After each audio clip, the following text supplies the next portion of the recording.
They never told me what to do with the recordings that wouldn't stop. Some tapes ran out, hissed into nothing, surrendered. But these kept breathing, even when no one was there.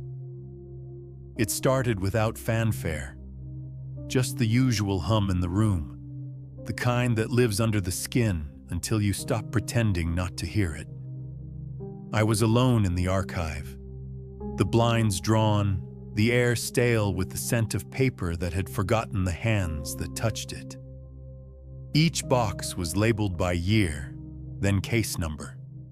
My job was to move them into the new system, make the chaos obedient. They told me not to listen, only to transcribe the details printed on the sheets. Names, dates, locations, nothing more. But the human voice does something to you when it slips through old plastic reels.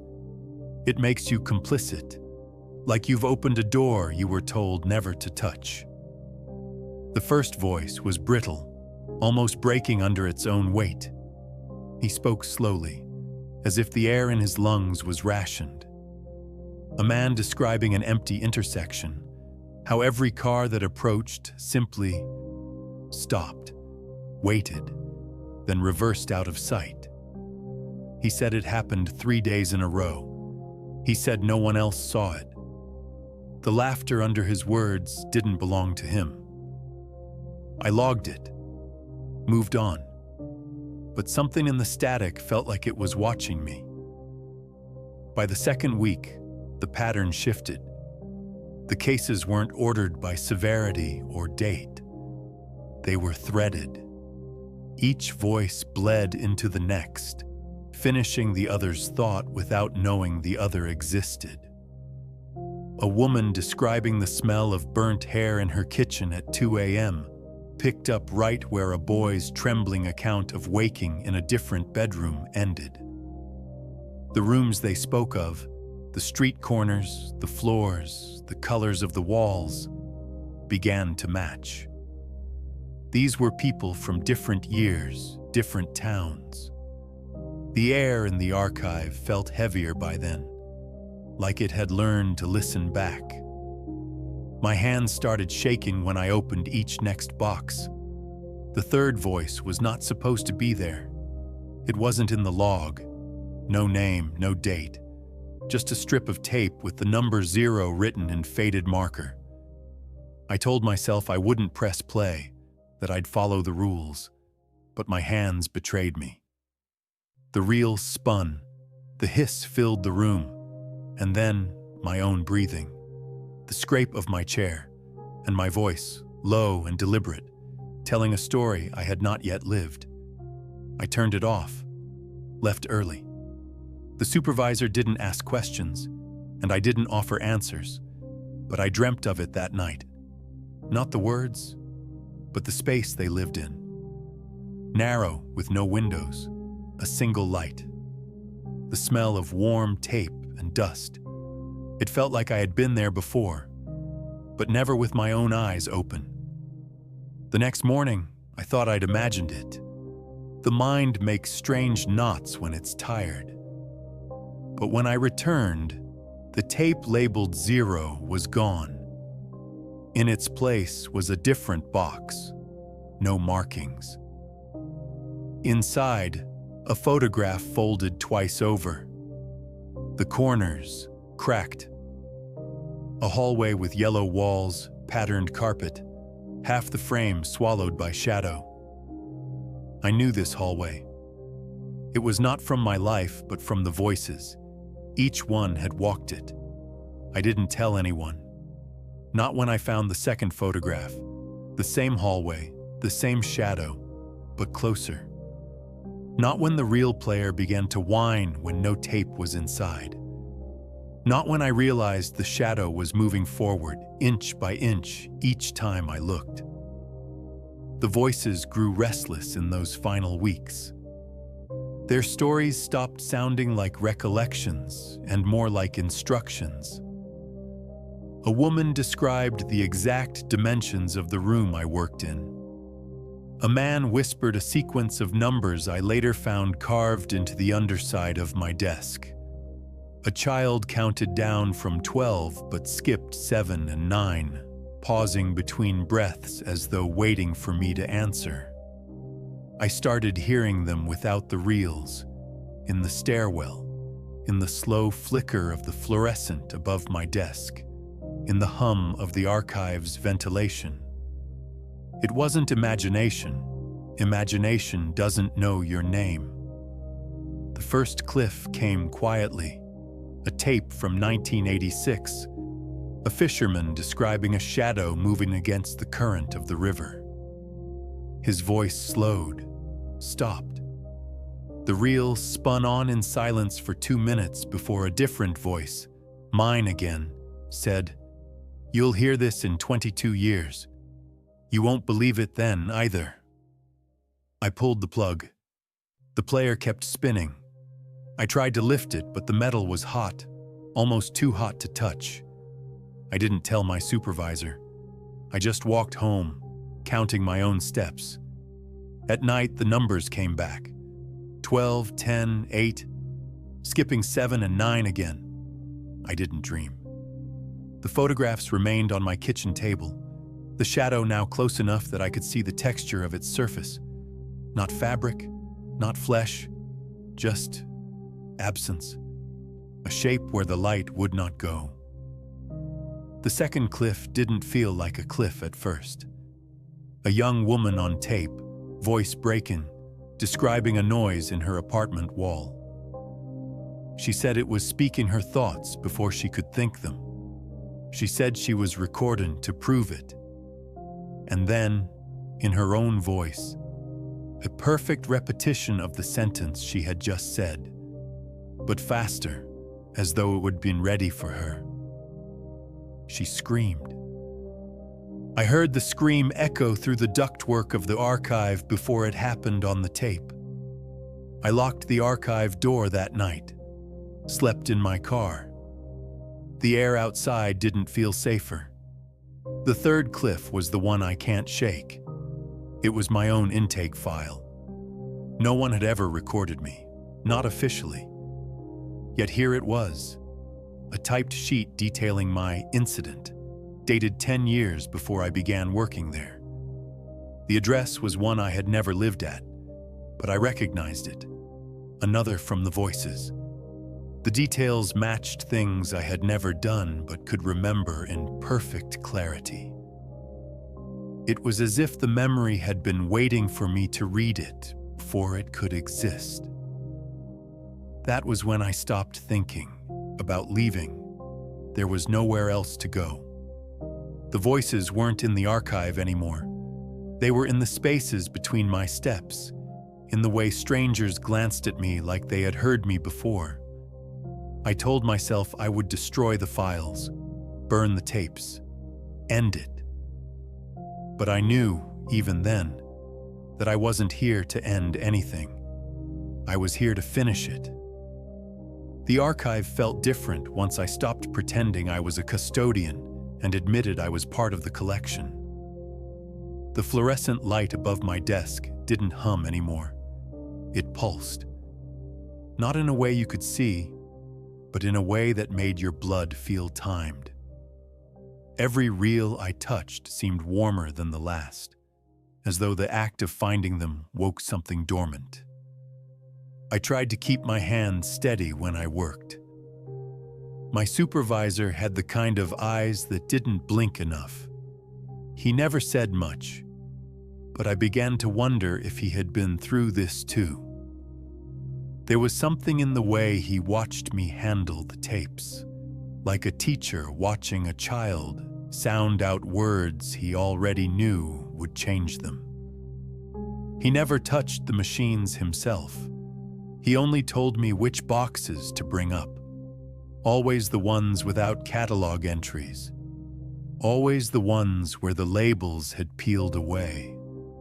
The days no longer lined up the way they should. I'd leave the archive and find the streetlights buzzing against a sky that felt heavier, as though it had skipped sunset entirely. I stopped seeing the same pedestrians. I stopped hearing the same traffic. Everything rotated in on itself. New streets would appear in place of old ones, though the maps never changed. My apartment keys began to fit doors I didn't recognize. One afternoon, I found a reel that had no voice, just a slow scraping, like stone over concrete. It looped for 9 minutes before ending abruptly with the sound of something being dragged.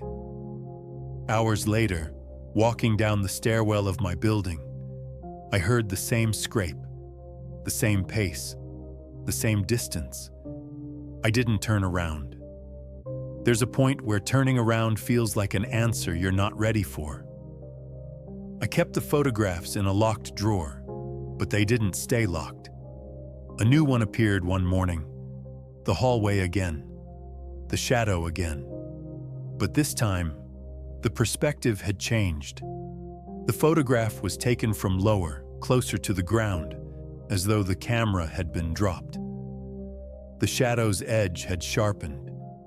It no longer looked like a figure. It looked like a doorway into nothing. The stories on the reels began to lose their individuality. They weren't real people anymore. They were pieces of something single, stretched over decades. A man in 1972 describing a knocking in the ceiling was using the exact phrasing, word for word, as a teenager in 2004 describing knocks under his bed. A woman from 1990 recounting her last day in a town she refused to name paused mid-sentence, and the pause lined up exactly with a man in 2013 who was telling a story about his first day in a town he couldn't remember leaving. It was no longer a collection of experiences. It was a script, one that had been written into all of them, and maybe into me. I found my handwriting in one of the intake files, dated 6 years ago. I hadn't worked here 6 years ago. I hadn't been here at all. But the looped letters, the way the pen dug into the paper, it was mine. The note was brief. Do not let them hear it twice. I didn't know who them was. I still don't. But I realized I'd already failed. I'd been listening to the tapes over and over, checking for patterns, feeding them. The machines started turning themselves on. I'd walk in and find the reels spinning in silence, the counter ticking up despite the absence of tape. I unplugged one, left for the restroom, and came back to find it turning again, the cord neatly coiled beside it on the desk. One night, I stayed late. The building was empty. I knew it because I could hear the air itself, the way the ductwork sighed without the interruption of footsteps or voices. I was halfway through logging a reel when a second voice emerged under the main one, low, almost imperceptible. It wasn't part of the original recording. It was speaking over it, speaking to me. It said a name I didn't recognize, then told me where to find them. I followed. The basement of the archive wasn't on any plan. The stairs curved down farther than they should have, lit by a single bare bulb that hummed in sync with my pulse. The air was damp, heavy, as if it hadn't moved in decades. There were boxes there too, no labels, just stacked high enough to make narrow corridors. I moved through them, the dust clinging to my skin, until I found a single reel player on a table. No tape, no plug, just the machine. When I leaned in, I could hear it spinning. I don't remember leaving. That's not avoidance. There's just nothing there. One moment I was leaning toward the machine, the next I was in my apartment, my hands covered in dust, my keys missing. The next day, the photographs in my drawer were gone. All of them. The drawer was locked. The key was inside. The stories from the reels became harder to separate from my own life.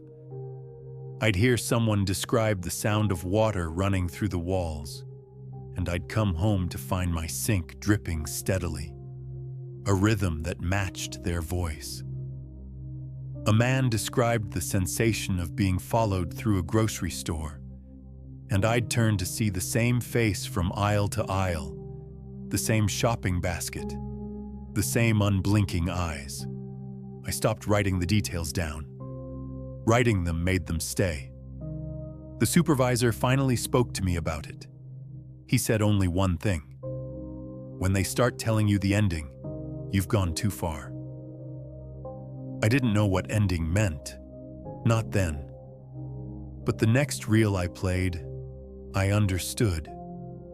It was my voice again, older, rasping, recounting everything I had done in the archive since I began. Even the parts no one knew. The recording described me finding the photographs. It described me walking into the basement. It described me sitting here now, listening to it. And then it set a date. 2 days from now. I didn't sleep those 2 days. I didn't go home. I sat in the archive, watching the reels, waiting for the date to arrive.